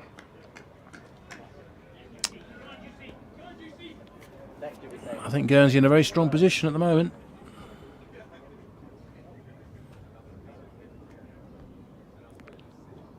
Ooh.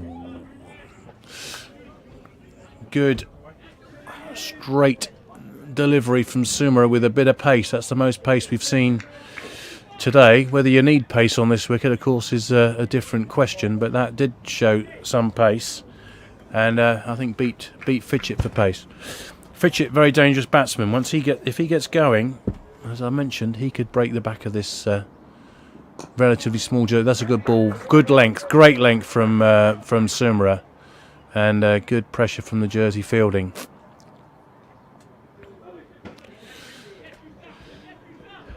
So you've got Van Bredar on debut. You've got Sumera, who we know a lot about. Chuggy Pershad I've already mentioned. I think he'll bowl extremely well in these conditions. It's going to be the backup bowling that's going to, from a Jersey perspective, make or break it. Oh, and that is a great strike, but half a chance, and a good effort from... Was that Nick Greenwood or was that Chuggy? Anyway, I think it was Nick Greenwood. For a second, he looked like he might have plucked that, but actually 4 runs, and boundaries are at a premium. That could be a big blow for the Guernsey side. Sumera, and his comeback delivery is not a success. That's a wide ball.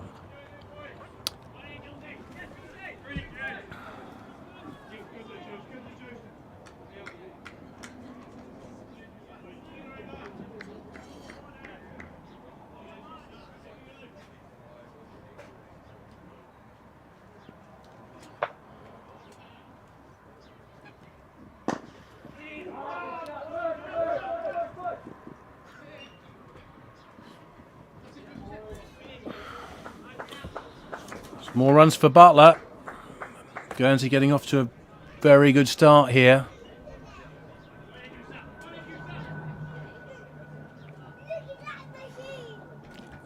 What is Chuggy Pershad, the Jersey captain, going to do? Is he going to change up the next over? I think he will bring a different bowler on. That's my current prediction.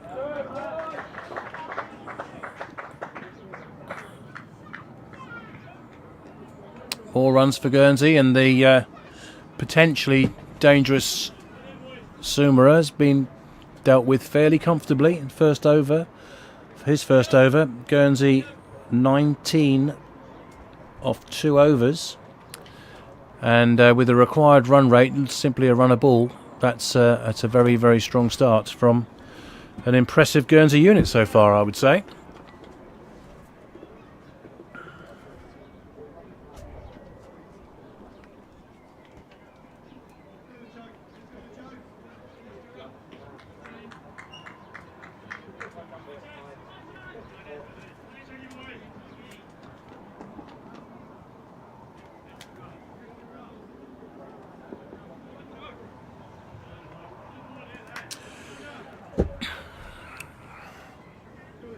Well, fancy that.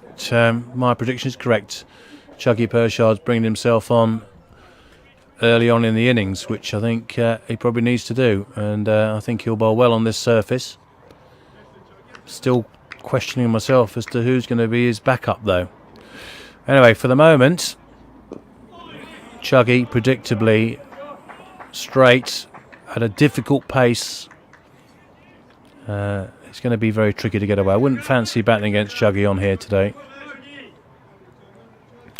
But he certainly needs to do something for his team here. He needs wickets as well as to stifle the early Guernsey scoring rate. That's a cracking delivery. He's just held its line. Bit of an outside edge. Chuggy's getting very excited there.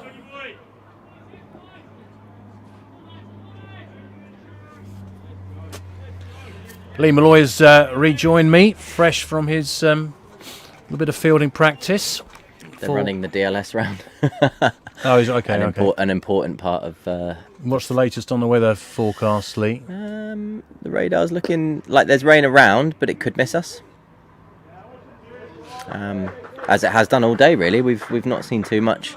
No. From the morning, we had a lot last night, but we've been lucky all day. Whether it's going to continue to be lucky or not. This strong force 4-5 wind has not really materialised at all at the moment. It has got quite dark, to be fair, and a bit chillier. But Chuggy's bowling. Only gone for one off this over so far. Impressive start from these two Guernsey batters. They're calm, composed. They are looking good. I just said that in your absence that. Sumra in particular, we know a lot about him. He's a very dangerous quick bowler, but maybe not so much on this surface. And actually, probably the quicker bowling maybe plays into the batsman's hands here today. And I'm concerned from a Jersey perspective that they haven't quite got the right bowling resources on here today after we saw what the Guernsey slower bowlers did. Yeah, certainly a leg spinner is... That's another cracking delivery from Chuggy. If you're looking at the figures from the I hate first to innings. say I told you so, but Chuggy's gone for one run off his first over. I might change that prediction of I don't know how many wickets for 20 runs to maybe 15 off his 4 overs. Getting some more predictions right, Woody? I don't know. I've taken a massive There's risk. There's a theme there. starting to show here. That experienced cricketer who's been around the block knows what the game seems to be needing and dictating. And I think, like you're talking about before there, Jules is obviously Jersey's premier bowler, and certainly, for a number of years now, he's been the lead in the attack. But I think if you're sitting there with as a Guernsey player, knowing you only need 117 and his 4 overs go at 6s, you're not too displeased. You're exactly right, and I mean that's the thing with these players. They know each other's games extremely well. I'm also extremely impressed by the Guernsey's approach today. I think they've learnt an awful lot, and probably Craig Hogan's got something to do with that. I would imagine he knows these Jersey players, and we all know the reasons why. But as Lee correctly pointed out there, that's a quick delivery from Sumra there, and that's hurried the batsman. But it's not really going to particularly worry you on this surface. Yeah, I mean, just talking to your point there, Wardy, about this Guernsey side, I think, you can see Hogues' stamp on it, and I think you can see Frithy's understanding of the game and the way he wants them to play. I think, too, certainly from Frithy's point of view, one of Guernsey's best ever players. His average in World Cricket League is ridiculous. And great fielding there. Sorry to interrupt you there, Lee. Great bit of fielding down at short, fine leg. Will Pershard, I think it was. Oh, it's Will Pershard on, is it? 45, Oh, yeah, sorry, yeah, right, yeah. Will Pershard, a cracking bit of fielding, and good support here, which is what Jersey are going to need to do in the field. This has been a good couple of overs for Jersey just at the moment. Oh, well, great skills there. I think there might be leg byes. Indeed, it is. However, Josh Butler realising that something needs to be done against Jules, and with the extra pace, you can do that. The Guernsey bowlers, that was very, very difficult to do, because even the quicker bowlers are not at Jules' pace, are they? The Bishards and the Stokes of this world, but particularly, obviously, the... 6. And that's a big hit, and that's the first 6 of the day. Things are definitely going the Guernsey way at the moment. That's a cracking shot. And this is maybe a bit of an Josh insight Butler. into a change of mentality. This is, here's me saying Guernsey might go about this chase just happy with hitting Jules for 6 and over, knowing that these are danger man, and that, if he doesn't do any danger, and then next minute we're ramping and scooping, and then he gets one on his nose and he hooks him for 6. It's top quality bang. Yeah, it's very impressive stuff. Oosh. Oh, great response from Sumra there. That's a cracking delivery. Butler didn't know whether to go forward or back. He sort of stood in the crease and the ball's whizzed through him, straight through to the keeper. But it's definitely huge advantage. Guernsey at the moment, 30 for no wicket off 4 overs. As the rain sort of threatens a little bit here on the roof of our tent. Yeah, and just for those, you might have mentioned it, Wardy, in my absence, but if not, that a game constitutes 5 overs in a T20 inning. So on the completion of this over, the game will have a result regardless. So rain becomes not a factor in terms of a washout, but certainly DLS will come into it. Interesting there. Chuggy Pershard's pulled out that delivery. A potential threat of a naughty run out at the bowler's end, but I don't think that was ever his intention. I think he just lost his footing or something happened, but you never know. It might have been a little gentle warning. Wow. Chuggy's dropped short. Blimey. Zach Tribe out there on the dropped boundary. short. Great Zach effort. Tribe's good effort, and the ball's cannoned into one of the spectators who's got a... Might be a head injury protocol going on in a moment. Hopefully not. Oh, gosh. A little reminder to keep your eye on the ball at all times if you're watching cricket. The youngster out there, unfortunately. Hopefully get her a nice pack. Chuggies comes back with better length.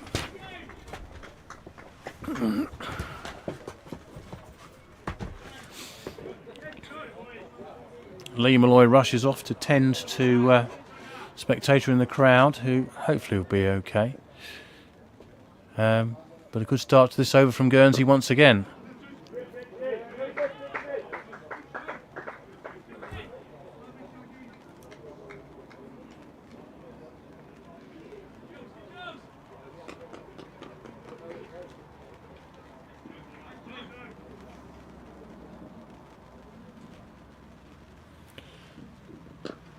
Wow, that's a cracking effort, but Chuggy picks up the wicket of Josh Butler, playing a very impressive, aggressive shot, but it didn't come off. That's how difficult this track is. Charles Pershard's just dragged the ball down. Big hit, but a comfortable catch. And Zach Tribe, one of Jersey's premier fielders, out at deep mid-wicket. And Guernsey lose their first wicket. But strong start for the Guernsey side. 34 for 1 into the 5th over. That's the game for Jersey here. Wickets are going to be absolutely vital in bringing this DLS score back towards where they can compete.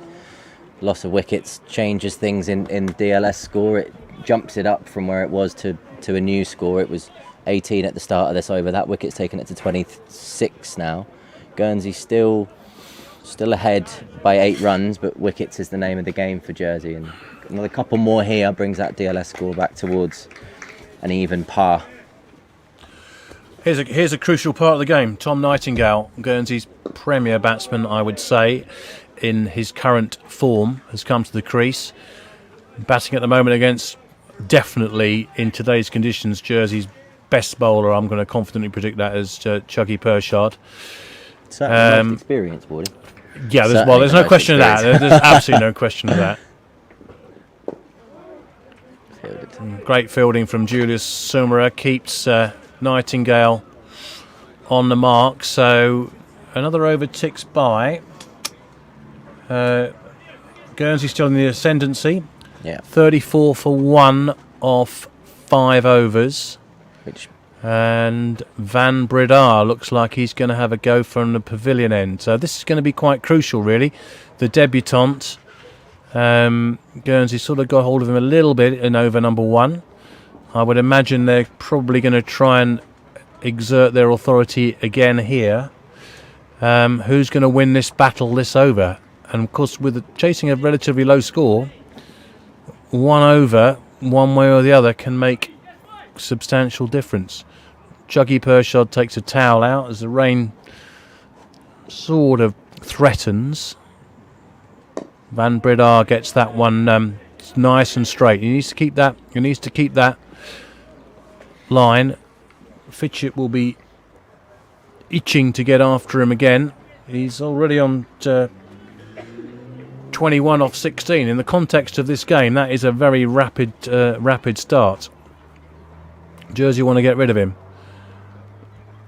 Oh, and that was incredibly close. Van Bridar can't believe that somehow that's evaded the inside edge and just the top of middle and off stumps. This is the last over of the power play, of course, as well. So the game will be different after this over. When the field goes out, we can rely on the... he's given that a bit of width. That's a bit too much width from Van Bridar, but that's great fielding from Zach Tribe. That is really quick. I mean, that was Tom Nightingale-esque, that was. Yeah, quick to the ball there, Tribe. That's key. He's absolutely rapid over the ground, and he's got a bullet arm, which is exactly what you want from a boundary fielder. Yeah. So Nightingale now. This is a key wicket for Jersey.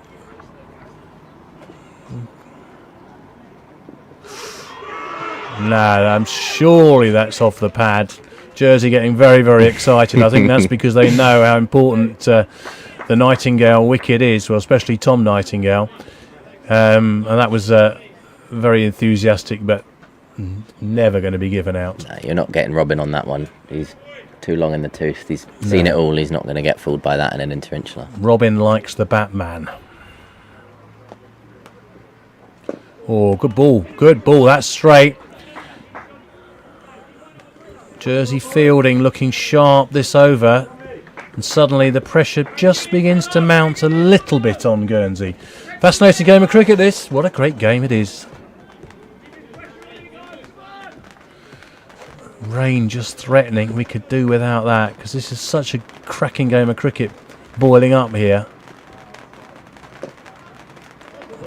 That's not a bad delivery from Van Bridar, but it's been picked up extremely well by Nightingale, who gets off the mark and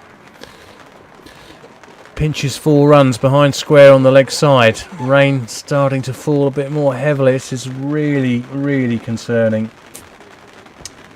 Guernsey 39 for 1 at the end of the power play. So, in spite of a good start, they're only just marginally on the current run rate.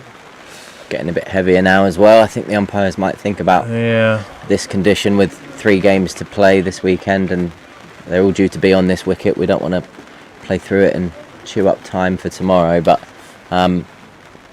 yeah. Am I right, Lee? Oh, here comes, sorry, this is important. Chuggy Pershard on again. Is he using all his ammunition too early? This will be his 3rd over. Am I right, Lee? That's the Duckworth-Lewis total there on the bottom right, 35. So that will be the total that they need to be at the end of this over. Yeah. At the moment, they're well ahead. Well, not as well ahead as Guernsey were a couple of overs ago. No, It's wickets. tightened up. Wickets are the key. Another wicket Wickets here are absolutely makes it jump key. up, and then we're right game But on. Guernsey don't really need to take risks in terms of wickets, do they? They can push ones and twos now, which we've spoken about the whole game. Oh, and that's a bit of good fortune. That is outside edge, good bowling. No joy for Charles Pershard, and that runs away through the vacant slip area for an unfortunate 4 runs for Jersey and a welcome boundary for Nightingale, who moves on to 8.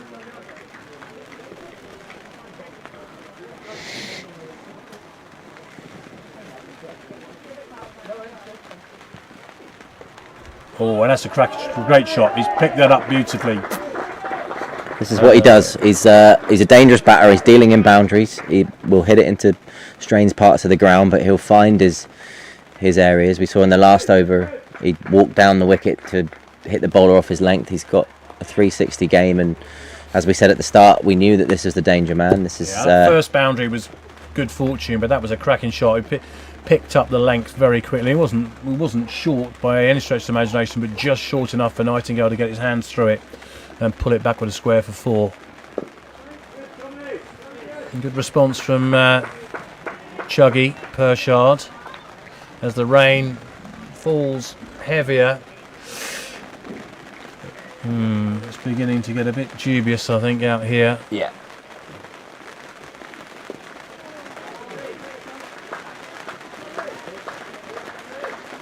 It'd be a huge shame if we end up having this match curtailed, because it really is set up extremely interestingly. I think Guernsey will feel very comfortable where they are. I don't think, as you said, they don't think they need to push the game. They're well ahead here. 1s and 2s will keep them way ahead of Jersey, and the only way Jersey get back into this is wickets. And the thing is that it's a sort of pitch that you give your wicket away if you're trying to score too quickly, but if you know you only need to score 6 and over, really it's pretty straightforward. I mean, agreed. There's no real danger in the wicket. It's just difficult to score from. Yeah, and that's having the hindsight. What we talked about earlier, where winning the toss, critical to be able to see what's going on, understanding what's needed on this wicket, and having the ability to know it from ball 1 is very different. Although, saying that, I think these Guernsey openers have looked to attack. Certainly, Josh Buttler has played well. He's found his boundary. Tom Nightingale, since he's come in, is 3-4s. It's as good as sort of an evener as the pitch might be. These Guernsey batters have come in with a clear intent. They've shown good quality, and they've outperformed Jersey at the moment. So this is a predictable change in the bowling attack. Greenwood is utterly convinced that is out, as seemed to be the whole of the Jersey fielding contingency. That's Robin Stockton's having absolutely none of it, and that's a big disappointment. It's a key part of a very tense game, this. The Jersey slow bowlers, how are they going to get on compared to your likes of Martin Dale Bradley? You might feel a bit aggrieved with that first ball. A few words being said there. And the extremely mild-mannered Nick Greenwood, usually. So something exciting's happening. That's Inter Insular cricket for you. I think Jersey think he hit that, and they're probably inquiring why he didn't walk, and Tom's giving him a bit back, and this is what happens in Inter Insular cricket. It starts off nicey, the game gets close, things happen in the game, and these guys have always been, on the field. There's never been... Tell me about it, Lee. I can't believe what you're saying. I didn't know that. It's as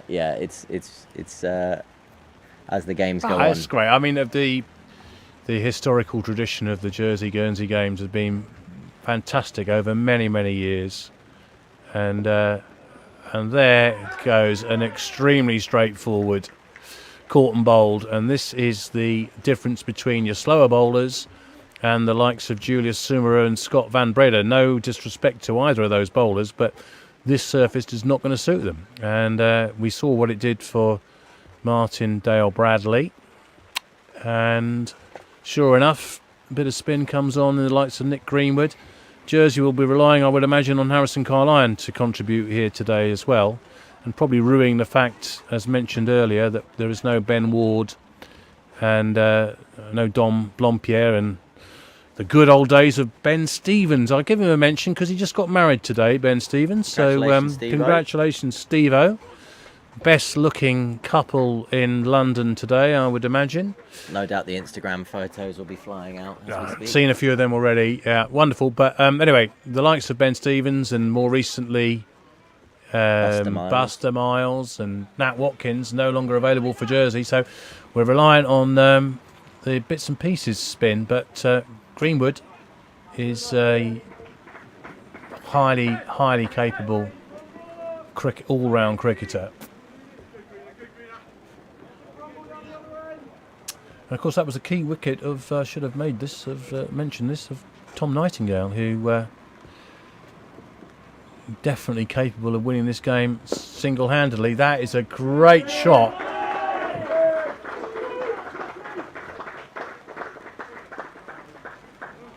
Josh Butler giving that the full treatment, and I reckon that Guernsey have probably already scored as many boundaries in this first 8 overs, I'm guessing, as Jersey did in the whole of their innings, which says something about the bowling attack, but also I think about maybe this bit of rain has given the pitch a little bit of extra zip, which does happen, makes it more difficult to bowl, but also a little bit of extra pace on the ball, which actually helps as a batsman.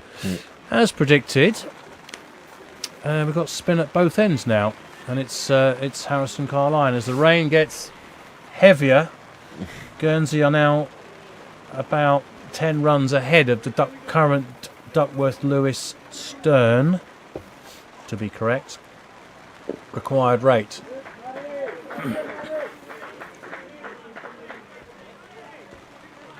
I don't know how long they're going to stay out here, Lee. What do you think? Yeah, I mean, they're doing their best to keep them out there, and that's what we want. You know, we want to see cricket, but at the same time, we've got 2 games tomorrow.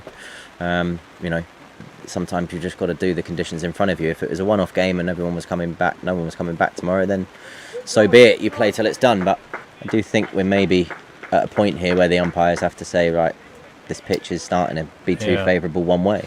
I don't envy the umpires in these circumstances at all, because everyone wants to see the game conclude properly, but you don't want to have unfair advantage to anybody. That's a good delivery.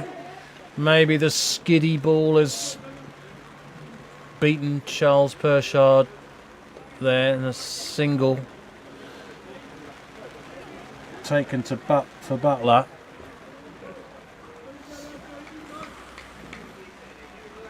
Certainly not pleasant out there. The crowd are voting with their feet, I'm afraid to say. And Carline drops short, but gets away with it. What an arm Zach Tribe has. That's really quite impressive. Well, I'll tell you what, never mind about this series of games, Lee. This sets up the forthcoming tournament in Amsterdam, where these 2 teams are going to be playing each other for arguably a bigger prize. Certainly not going to be all one-way traffic. No, not with this new Guernsey side, where they've, as we've mentioned already, they're on the up. They're starting to build confidence in themselves. They've had a long period of struggle, and what's great about it really is that they're doing it with the similar players that they've had for the last 5 years. A couple of young bowlers have come in, but you look at this top order of Fitchett, Butler, Nightingale and Stokes.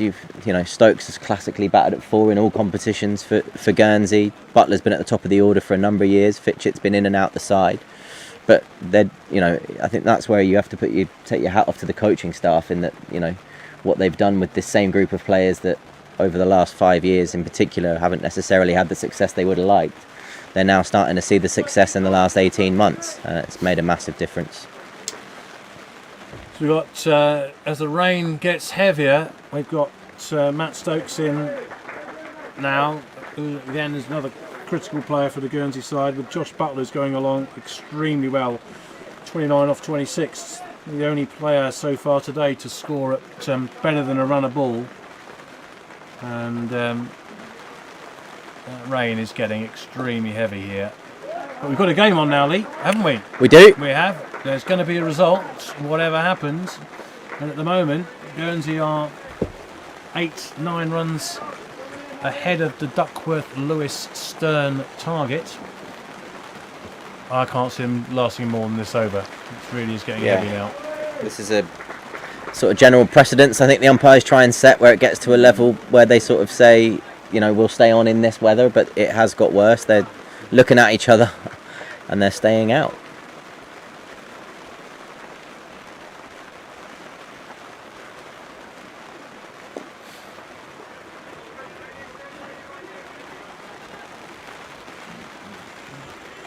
Greenwood doing a good job here, managing to keep control of a pretty tricky wet ball. That's a good shot. That's a good shot off the back foot. Some power there. And that's 2 runs. Maybe I've experienced this in the past myself when a pitch is difficult to score runs on, then suddenly get a bit of rain on it and it just skids onto the bat a bit better. It suddenly becomes a little bit easier. I think it's fair to say that the conditions today have favoured Guernsey as Paddy fielders now slipping over. Fielders are slipping over. The umpires are They've done their best here, but my God. Yeah, there's no way they're going to stay on now. No, it's getting darker and heavier. The umpires are chatting. I've got a feeling that's going to be the end of play for the moment. There we are. While looking for the ground staff to be sat on that. There he is. Here come the ground Goffey's staff. Finally jumped on the roll-up. As we stand, Guernsey are significantly ahead. But it's been a great hour and a half, 2 hours of cricket that we've seen so far. And whether or not we get back on tonight sets it up for an interesting day tomorrow. Again, weather permitting. I think tomorrow afternoon the forecast's fairly confident that we're going to get some cricket in tomorrow afternoon. Tomorrow morning I'm not so sure. It's a real shame because it's a cracking game of cricket brewing up there. Yeah, listen, no one wants this result. No one wants to come off and when the game's like this. Guernsey were well in front and, you know, there's absolutely no reason why you would think that Guernsey weren't well ahead in the game and that given the full 10 overs left, they would have been comfortably favourites going into those last 10 overs, needing 5 and 5.2. But yeah, it's a shame. I think this was forecast. I think we knew that it was only going to be a matter of when, not if. And it's just come a little bit too early to get a full game in right now. Guernsey are staying the night, so we do have a bit of time to play with in terms of light and darkness and that effect. But if nothing changes, this will certainly see Guernsey take the win in game 1, which is a position that I can't remember them being in for a long, long time. So that certainly opens up the series and would be interesting if it stays this way. Yeah, so I think we'll be signing off for the moment. There's not much else to report on apart from a very soggy scene here at Granville as the umpires trudge off. But we hope to be back with you later.